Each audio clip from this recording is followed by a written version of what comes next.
Our next topic is electric power. Electric power. तो electric power को हम define करते हैं. पावर को सिंपल हम डिफाइन करते हैं. The rate of doing work is called power. The rate of doing work is called power, या you can also say the rate at which work is done is called power. यहाँ पे हम electric power की बात कर रहे हैं, तो rate of doing electrical work done is called power. Rate of doing electric work is called power, electric power. तो that is the rate of doing work या electric work is called power.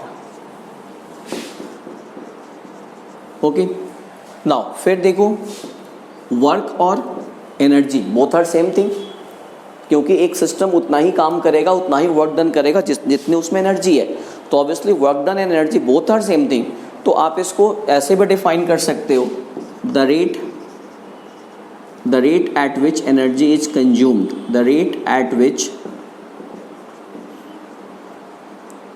energy is consumed is called power.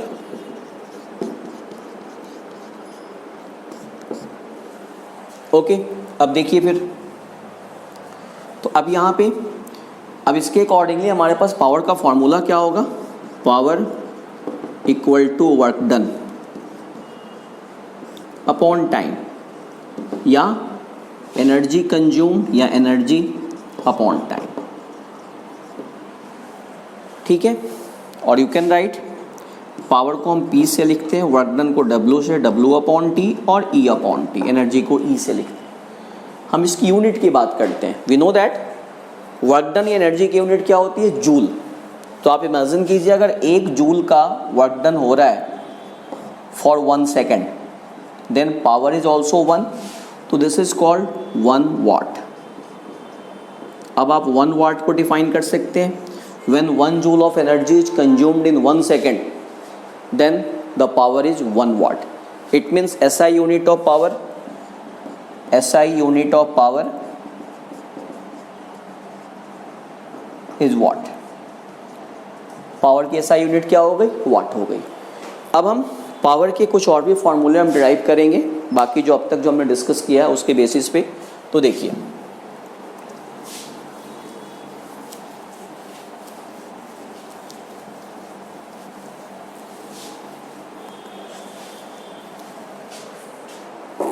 लुकिए,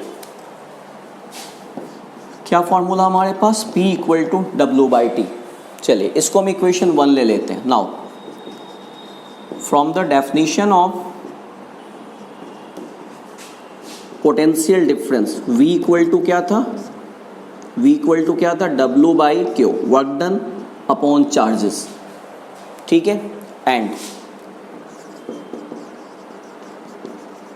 from the definition of current, current का formula हमने क्या देखा था? I equal to Q/T.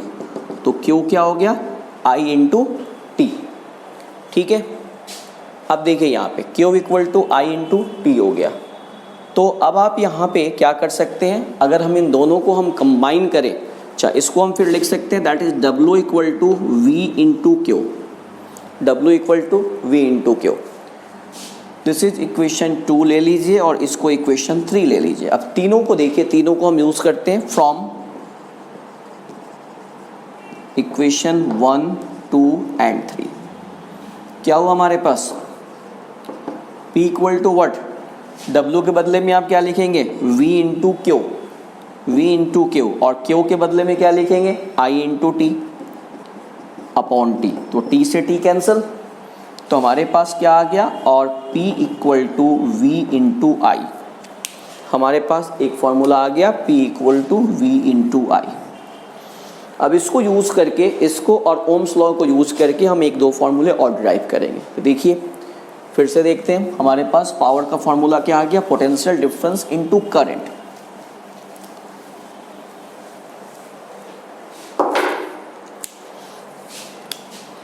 We है P equal to V into I. इसको imagine कर लेते हैं इक्वेशन A. अब देखिए, from Ohm's law, Ohm's law से क्या था? V equal to I R. Equation B assume कर लो।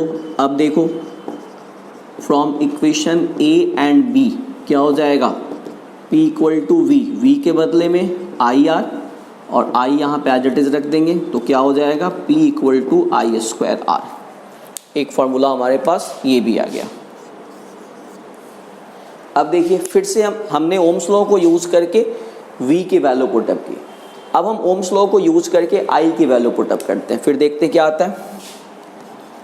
अगेन फ्रॉम ओम्स लॉ, क्या था Ohm's law, V equal to I R, तो I क्या हो जाएगा V बाई आर। इसको आप इक्वेशन C ले लीजिए। अब देखिए अगेन इक्वेशन A और C से, from equation A and C, A क्या है हमारे पास P equal to V into I के बदले में क्या लिखेंगे V बाई आर। तो हमारे पास फॉर्मूला क्या आ गया P equal to V square upon R. यानी कुल मिलाकर के हमारे पास पावर निकालने के लिए क्या क्या फॉर्मूला हो गया, we have P equal to W by T और E बाई टी सेम। फिर देखो P equal to V into I, फिर क्या है P equal to I square R, फिर क्या है P equal to V square upon are.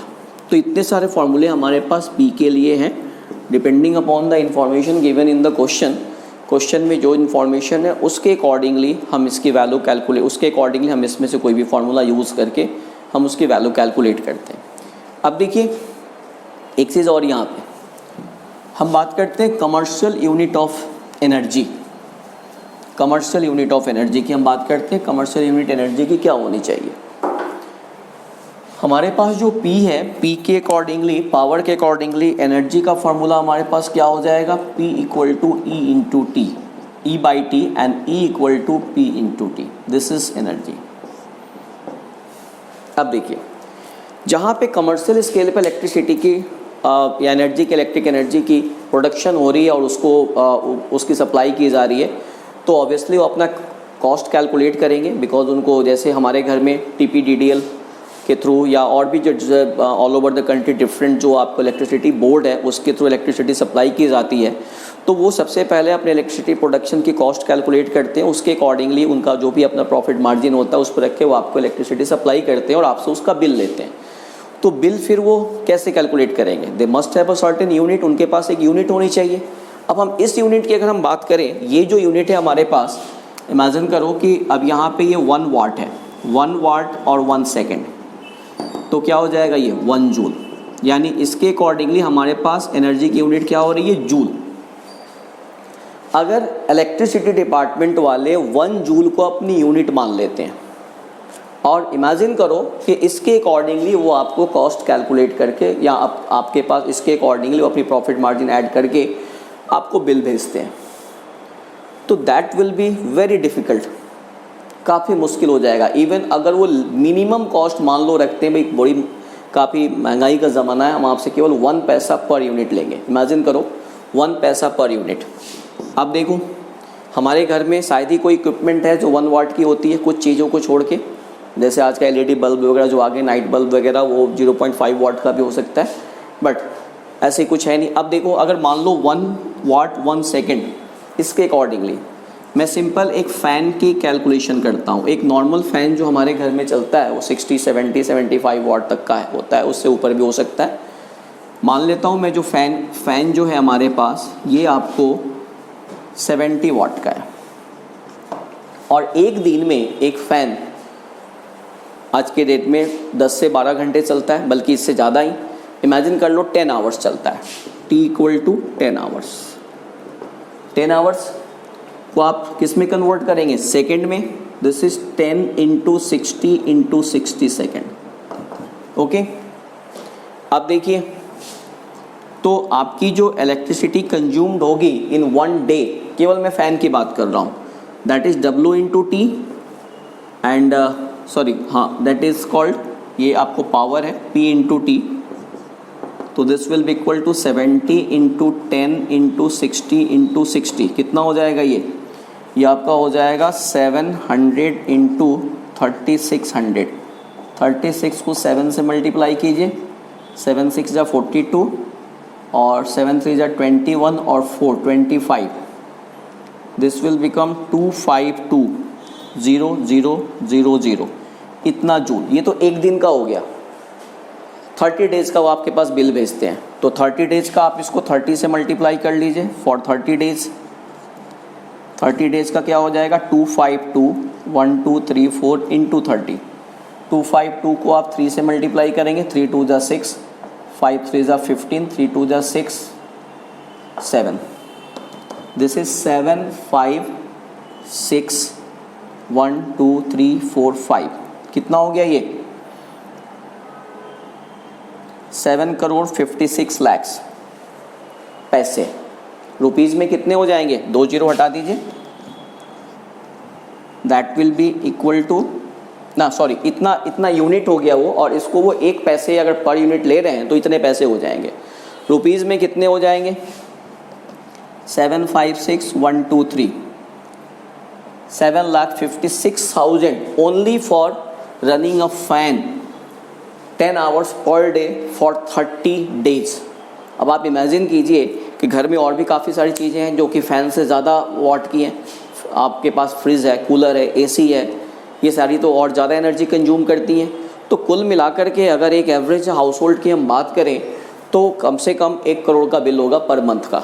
आप जाएंगे डिपार्टमेंट के पास, वो बोलेगा सर हम तो ऑलरेडी सबसे मिनिमम कॉस्ट आपसे ले रहे हैं 1 पैसा पर यूनिट, इससे कम क्या ले सकते हैं महंगाई के ज़माने में, नथिंग. तो ऑब्वियसली ऐसा नहीं होना चाहिए और ऐसा होता भी नहीं है. देन वो क्या करते हैं, वो आपको बड़ी यूनिट लेते हैं. बड़ी यूनिट का मतलब क्या हुआ कि वो पावर को, जो वाट है, वाट को किलो वाट में कन्वर्ट करते हैं और टाइम को आवर में कन्वर्ट करते हैं. अब देखिए फिर क्या हो जाएगा. तो कमर्शियल यूनिट ऑफ एनर्जी,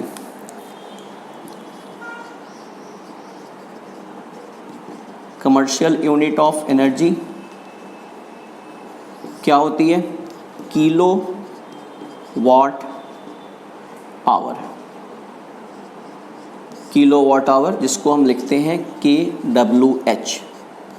और 1 किलो वाट आवर का मतलब क्या हो गया 1000 वाट इंटू किलो वाट आवर, 1000 वाट इंटू 60 इंटू 60 सेकेंड. इतना मिला करके तो अब आप इसको कैलकुलेट अगर करेंगे तो 1 kWh क्या हो जाएगा 3 6 1 2 3 4 5. That will be equal to 3 point, यानी कि 1 kWh जो है 1 kWh, this is 3.6 into 10⁻⁶ joule. इतने जूल को मिला करके 1 किलोवाट आवर होती है जो कि उनकी यूनिट होती है. और आपके पास जो बिल आता है वो इसको वो 1 यूनिट मानते हैं, इसको नहीं. जूल में देखिए 1 kWh में और जूल्स में कितने का डिफरेंस है. तो ऑब्वियसली अब वो इसकी कॉस्ट कैलकुलेट करेंगे. अलग अलग स्टेट्स में अलग अलग है, कहीं पे 2 रुपये पर यूनिट इनिशियल, कहीं पे 3 रुपये 4 रुपये लाइक दिस. फिर इसके अकॉर्डिंगली जो डोमेस्टिक कंजम्पशन, कमर्शियल कंजम्पशन, सबकी अलग अलग रेट होती है. तो this is commercial unit of energy, that is kilowatt hour. और 1 किलोवाट आवर इक्वल टू इतना. तो नेक्स्ट लेक्चर में हम इन सब पे बेस्ड हम न्यूमेरिकल प्रॉब्लम डिस्कस करेंगे. Thank you.